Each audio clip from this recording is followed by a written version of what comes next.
Shiv Sena UBT शाखा प्रमुख विशाल उगले आयोजित रोजा इफ्तार में पहुंचे राज्यसभा सांसद चंद्रकांत हंडोरे और अनिल देसाई। मुंबई के चेंबूर वार्ड 150 के शिवसेना यूबीटी शाखा प्रमुख विशाल उगले की ओर से रोजा इफ्तार दावत का आयोजन किया गया था, जिसमें स्थानीय समाजसेवी, राजनेता और आम लोगों के साथ साथ राज्यसभा सांसद चंद्रकांत हंडोरे और अनिल देसाई भी शामिल हुए।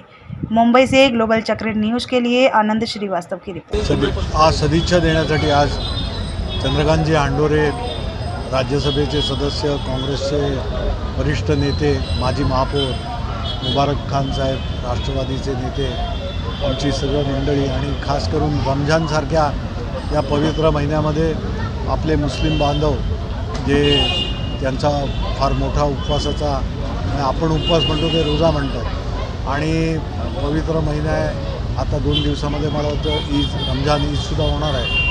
तर त्यांचं निमंत्रण त्यांचं असतं, आमंत्रण वगैरे. तर त्या ह्याच्यामध्ये येऊन सहभागी होण्यासाठी इथे आलो. बरं वाटलं. एक भाईचारा, एक सलोखा या समाजामध्ये जो डॉक्टर बाबासाहेब आंबेडकरांनी आपल्या भारतीयाच्या संविधानामध्ये की समाज कशा रीतीने असावा याचं जे एक उत्तम संविधानामध्ये ज्या प्रकारे उद्धृत केलेलं आहे ते खरोखर आपण आचरणात आणतो का? तर शिवसेना पक्ष म्हणजे शिवसेना उद्धव बाळासाहेब ठाकरे पक्षाचे आणि शिवसेना प्रमुख स्वतः बाळासाहेब ठाकरे, शिवसेनेचे पक्षप्रमुख उद्धवजी यांचं मुळामध्ये हिंदुत्व आपण म्हणतो ते हिंदुत्व म्हणतेच राष्ट्रीयत्व.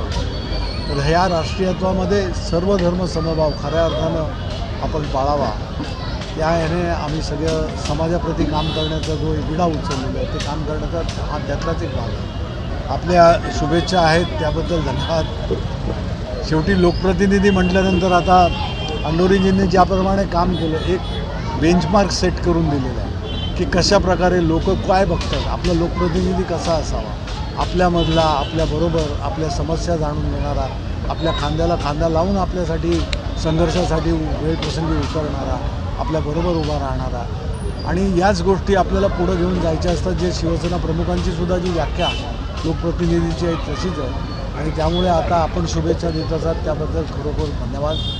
आणि प्रयत्न करतो आहे आपण लोकसभेच्या याला. शेवटी या लोकशाहीचा सगळ्यात महत्त्वाचा जो घटक आहे तो आहे मतदार. आणि तो सुजाण जो सुविद्य असा नागरिक, तो मुंबईचा असू दे या महाराष्ट्राचा असू दे, त्याला बरोबर कळतं आहे की माझ्या मताचा अधिकार मी काय म्हणून करावा, कशा रीतीने वापरावा. देशाची परिस्थिती, महाराष्ट्राची परिस्थिती, महाराष्ट्रामध्ये घडलेलं राजकारण, कशा रीतीने मुंबईमध्ये काय होतं आहे, मुंबईकरांच्या समस्या काय याची जाण त्याला आहे. आणि येणाऱ्या लोकसभा निवडणुकीमध्ये तो नक्कीच लोकशाहीचा एक महत्त्वाचा घटक म्हणून त्याचा हक्क बजावणार आहे.